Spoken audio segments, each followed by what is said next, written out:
Hello children, hope you all are doing good. Today I'm going to teach you Unit 2 Wild Duck. So this is written by Romesh Gunashekhara. Romesh Gunashekhara was born in Sri Lanka and lives in Britain. Having spent his early years in Sri Lanka, he explores many aspects of his native land in his writings. His fiction has been translated into many languages. Now coming to the chapter, first of all, I'll give you the introduction about the chapter. So in this chapter here, the transition from teenager to man has always been a special event in the history of mankind. In the past, when a boy was on the threshold to manhood, he would usually be sent out to kill an animal of some sort to prove his maturity. Even though we live in a civilized society today, this ancient ritual is still being used. However, it has been accommodated during the years to suit our modern lives. We don't think about it, but if a father takes his son out for hunting or fishing, this is a reflection of the old ritual. The boy looks up to his father and tries to impersonate his every move and follow his advice. In other words, the impersonation of the father becomes practice for manhood. If he is successful in shooting an animal or catching a fish, he has in a sense proved his maturity to his father. Wild Duck deals with the self-same topic, but Romesh Gunashekhara has brought a feminine touch to it. So now, the first 10 lines of the story actually contained quite a lot of information. First of all, the two main characters are mentioned here are son and father.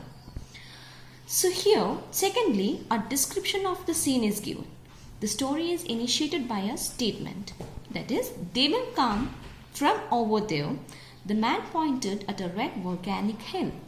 Hearing this, we know that the scene takes place outside because of the word hill. And reading the following lines, the location of the two characters is established.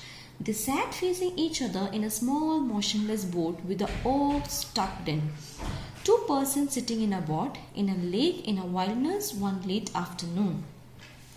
Judging from the scenery, the two characters are situated in a rather isolated location. Thirdly, we can also figure out what these two persons are doing as they both had guns resting across their knees.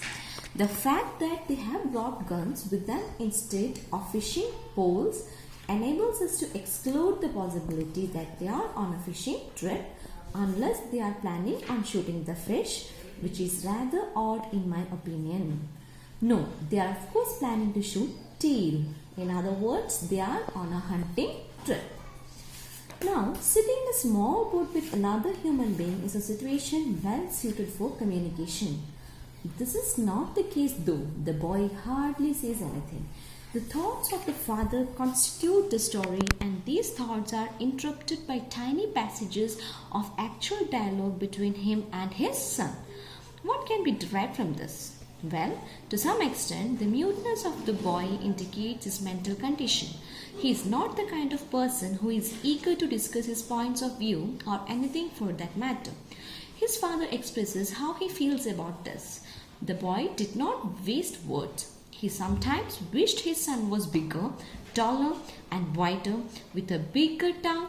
Maybe that might have made him talk more, be more open and sharing his view of the way things were. He wanted the boy to get the feel for the whole world and their place in it. So you have to move out of your corner. In other words, the father is sorry about his son's inability to discuss his feelings. The father has tried to open him up by saying you have to move out of your corner, but apparently this did not work.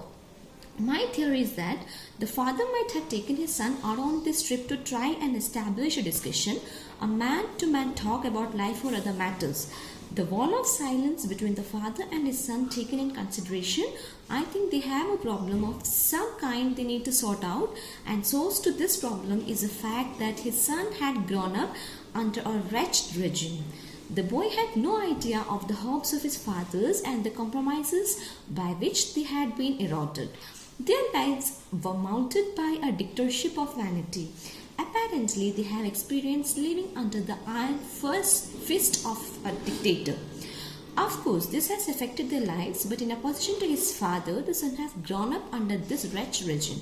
In some way, this has caused the boy to look up to the dictator instead of his own father, and has molded his life and childhood in a negative way. The boy desires total control, nothing left to chance, just like a dictator would.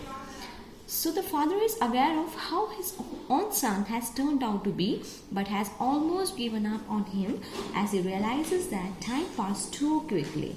The boy was growing fast. The years slipped by even as he reached out. So you might say that the father is partially responsible for the problem, as he gave the gun of the deposed dictator to his son.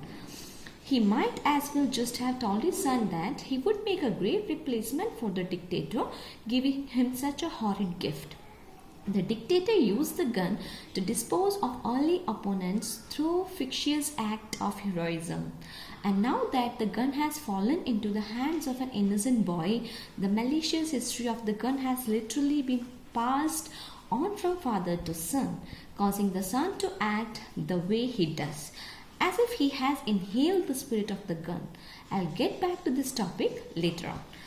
As I mentioned earlier, the father and his son are on hunting trip and they are waiting for the teal to fly by. This happens on page 4, and the father concludes that they are flying too much high as he misses the teal after having fired several shots at them. This doesn't prevent his son from trying to shoot them though, and unlike the father, he manages to hit one of the teal. In fact, he hits the leader of a formation flying towards them, which is actually rather symbolic, as the gun he uses belonged to a leader.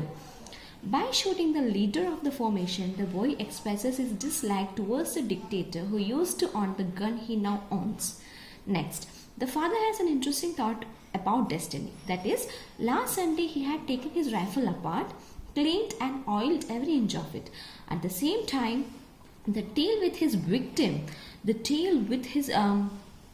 propelled towards each other by some inner compulsion. The man imagined his son squeezing the trigger when he had already in a sense hit the duck. The intersection of the two flights path, bullet and bird, was preordained in their two lives. It was only a matter of inking in the lines. He felt a delicious sense of destiny.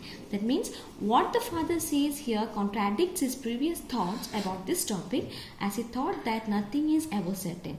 Now he suddenly thinks that it was certain that the bullet would hit the duck. However, the boy doesn't hit the duck. He merely scares it to fall to the ground and break away. The father was right after all. Nothing is ever certain.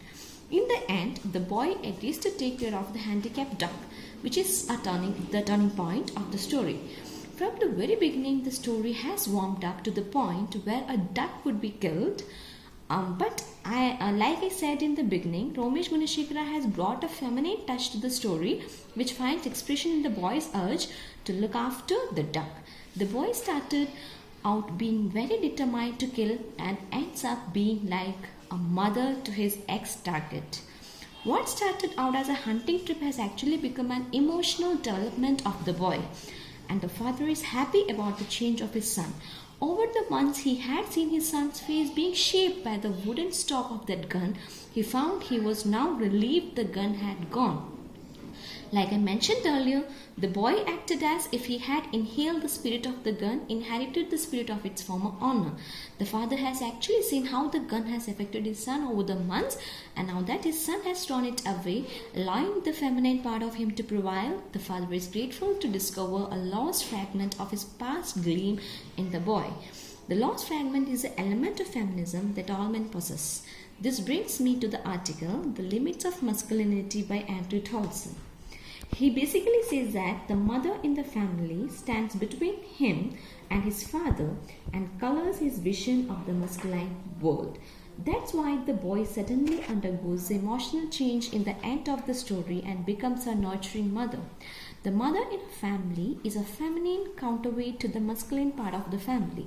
She brings balance to the family and to the child's emotional development.